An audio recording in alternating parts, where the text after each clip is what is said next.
Привет, мои дорогие! Мы вернулись на Сталинку, и нам сейчас Катя все расскажет, какие изменения у нас на объекте, что получилось сделать, где что не получилось сделать. Мы сейчас все узнаем. Наконец приехали наши деревянные подоконники.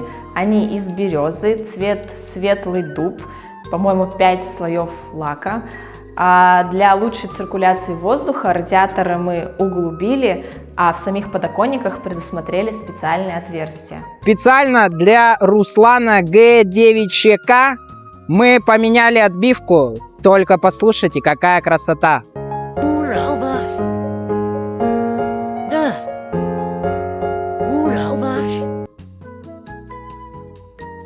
Потолки на Сталинке у нас уже покрашены, лепнина восстановлена, ну а отсутствующую розетку в одной из комнат мы заменим на аналог из полипропилена. А мы сегодня берем интервью у местного жителя Макара. Макар знает все про этот район. Макар, расскажи, в какой школе ты учишься? 136. Это самая лучшая школа в этом районе? Ну да. А твоя учительница самая крутая? Да. Чем занимаешься в свободное время? Футболом. Будешь играть за ФК Урал? Да. Уважаем. Спасибо, Макар.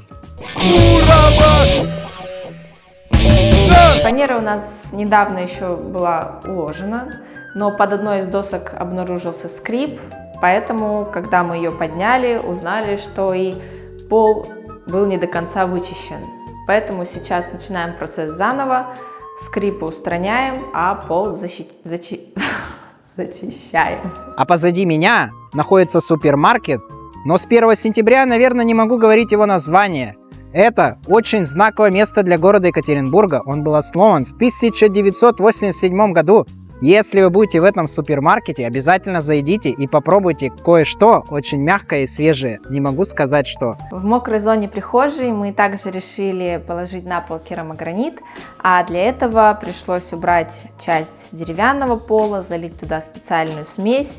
И плитку эту мы выкупали по остаткам во всех магазинах. Теперь в городе Екатеринбурге ее просто нет. Вся эта плитка на космонавтах. Вторая серия наших трудов на этом объекте подошла к концу. Ставьте лайки, подписывайтесь на наш канал, чтобы увидеть завершение этого проекта.